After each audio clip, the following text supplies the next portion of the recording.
What's up, Ross Spartan Tribe?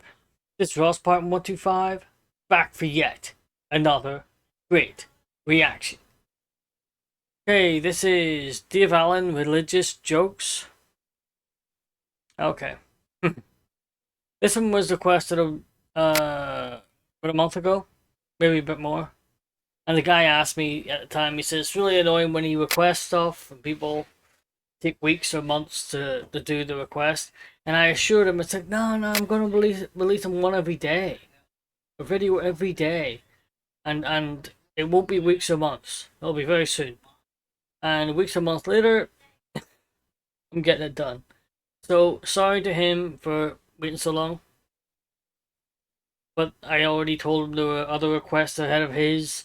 And I got a little bit set back by stuff and I wasn't able to release one every single day. But, yeah. Here it is anyway, finally. And, let's jump in. Meet a fellow walking into a bar, and standing outside is a nun. And she looks at him and she says, "Before you enter this den of iniquity, think of your mother and your father." He said, "They're dead. They're dead in heaven." She said, "Well, think of the damage the alcohol is going to do to your brain." Huh? What are you talking about? Have you ever had a drink? And the nun says, "No." He said, "Well, how the hell can you stand there talking about it and saying drink is going to do damage to your brain if you've never had it?" I'll tell you what, I'll go in, get you a drink, bring it out, give it to you, you drink it. If you don't like it, then you can talk about it. But don't talk about things you've never experienced. "What'll you have?" And the nun says, "I don't know." "What do ladies generally drink?" He says, "Gin." She says, "All right, I'll have a gin. But get it in a cup so nobody will notice." The fellow goes into the bar and he says, "Give us a pint of beer and a double gin in a cup." And the fellow says, "Is that bloody nun out there again?" The Pope, discussing the existence of God with an out-and-out atheist, starts off very correctly, discussion, and as the hours go by, it gets more and more heated, and eventually the Pope turns to the man and he said, "The mom! Get the mom! And you, come here.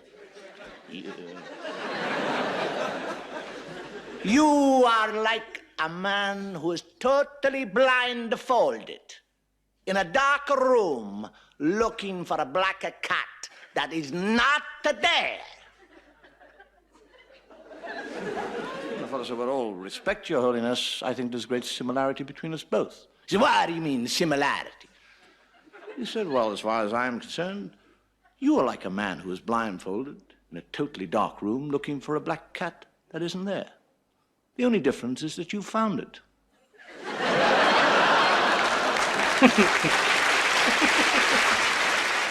Get a nun, gets up in the morning and leaves and walks down the corridor. And another nun looks at her and says, it's a difficult thing to say, another nun,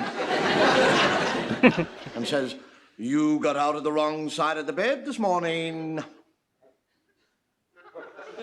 And she goes on down, and another nun says, "You got out of the wrong side of the bed this morning." And this happens 15 times, and by then she's livid. And she meets the Mother Superior. And the Mother Superior is just about to open her mouth, and the sister says, "Don't tell me that I got out of the wrong side of the bed this morning!" And the Mother Superior said, "I wasn't going to say that. I was just going to say, what are you doing with the bishop's shoes on?"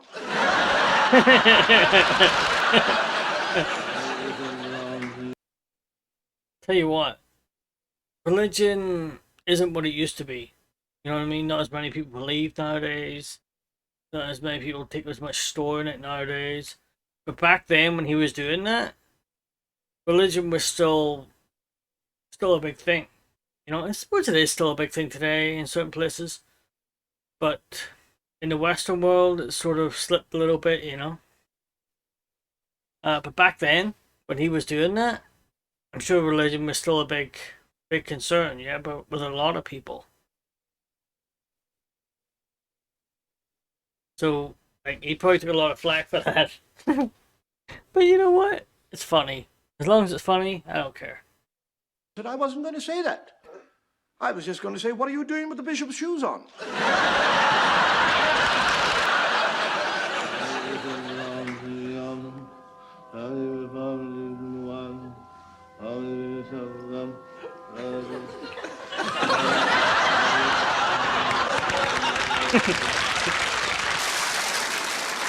I am what you might call a practicing atheist.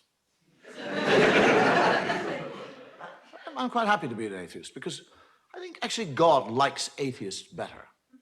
We never ask him for anything. We're not bothering him all the time saying, oh God, please help me, I want this thing. And as a practicing atheist, there's certain things that I travel around the world, and no matter where I go, somebody called Gideon leaves me this book to read. It's an Irish book because it says it all began at the beginning.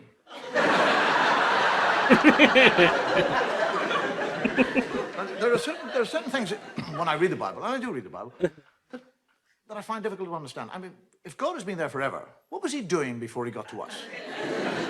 I mean, what was he out there doing? Was he sitting there going, bored today, what'll I do? I mean, suddenly from nowhere, he suddenly decided to create a world. I'll make a world, that's what.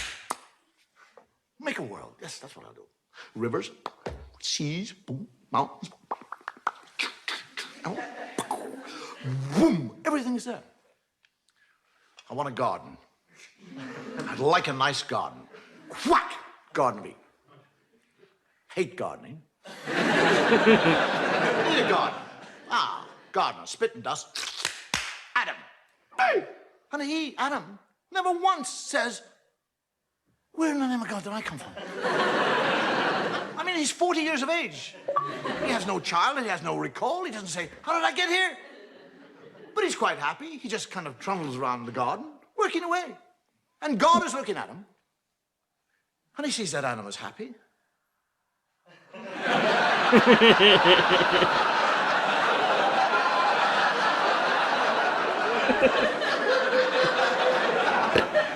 I didn't put him there to be happy.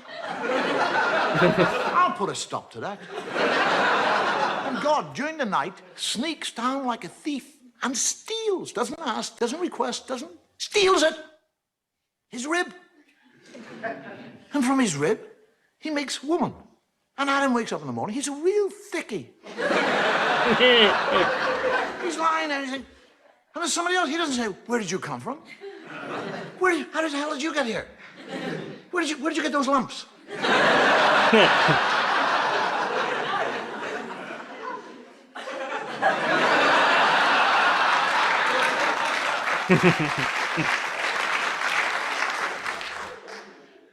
Just goes out and goes gardening.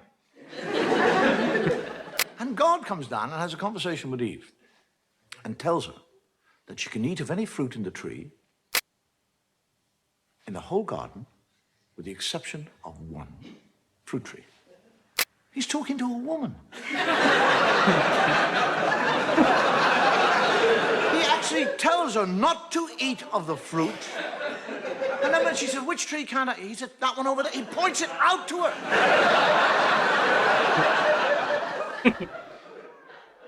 And when he goes and hides, and she sneaks up to the tree, and a snake comes down and has a conversation. A snake.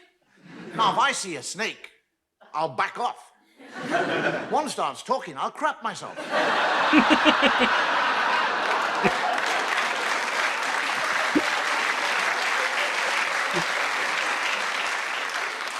And the snake actually convinces her to eat the apple. And she eats the apple. And when she eats the apple, she learns shame. That's what happens when you eat apples. Now, she's not ashamed that she's disobeyed God or that she's eaten the apple. She's ashamed of one part of her body. That's all. She becomes ashamed of that area of the body. Now, why that area? Why not her elbow? Her nose. Do you actually realize that if Eve had been ashamed of her nose, every woman in the world now would be ashamed of your noses? You'd all be sitting here tonight with little nose knickers on.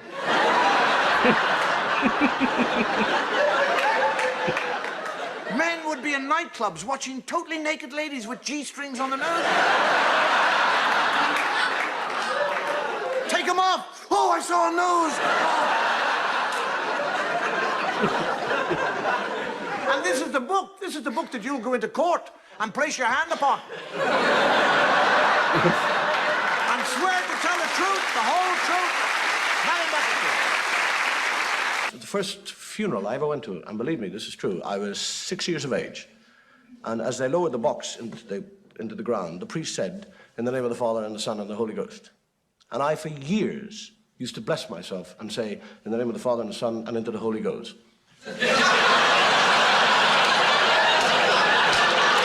One final custom that we have in Ireland regarding death and a funeral is that only one person who is buried in a graveyard can go to heaven. Which basically means if two people are buried in the same graveyard on the same day, the last one in has got to wait till tomorrow. So can you imagine what would happen if one funeral met another funeral going to the same graveyard?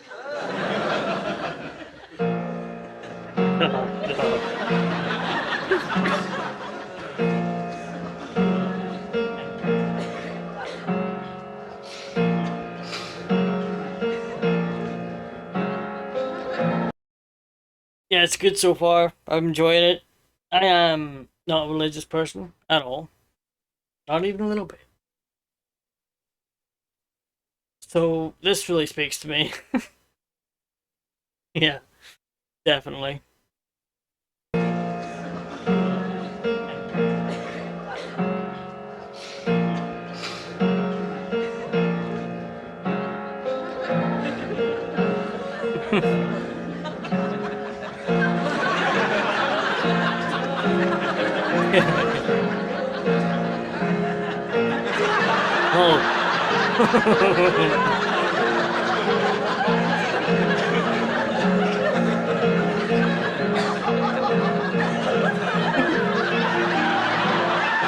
Oh no.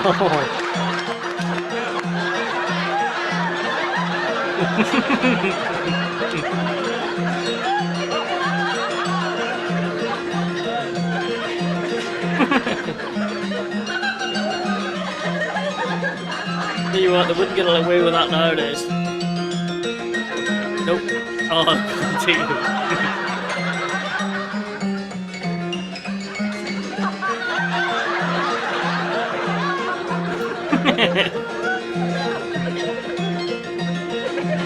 wouldn't get away with this joke nowadays. Which is the real shame.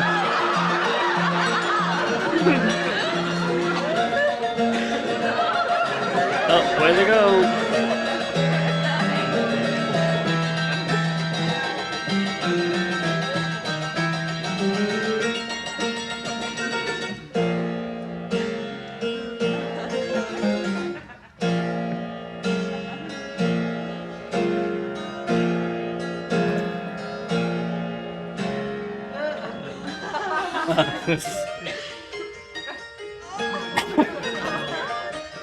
No, there's no way.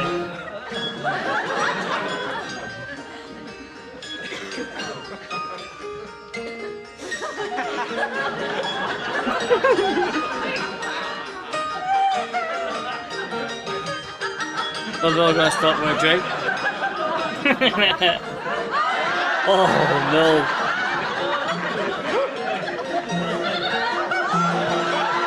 Oh, guess he wants to drink too.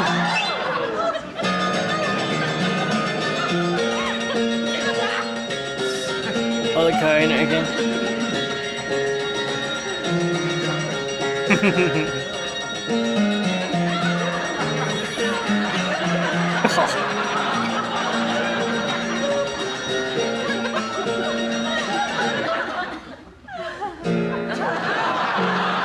Oh, someone beat him to it.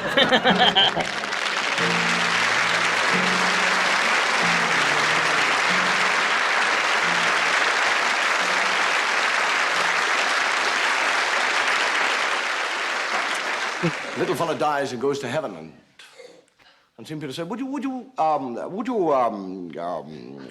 like to have a look around? heaven?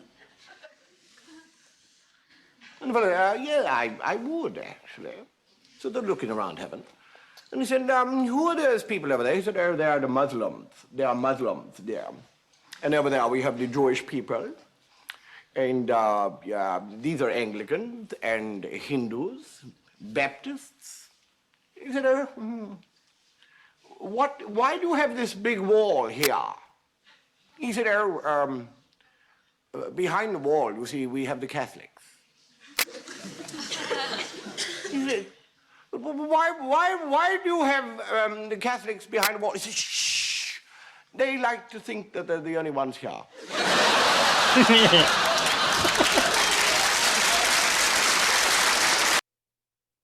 Okay, that is the end of the video. That was a good one. I enjoyed it. Like I said before, I'm not religious at all, so that does it for me. It really does. Thank you for requesting it. Whoever it was that requested it. I can't remember now. But there it is. Finally. Sorry it took so long. There it is. Okay. Until next time, I am out of here.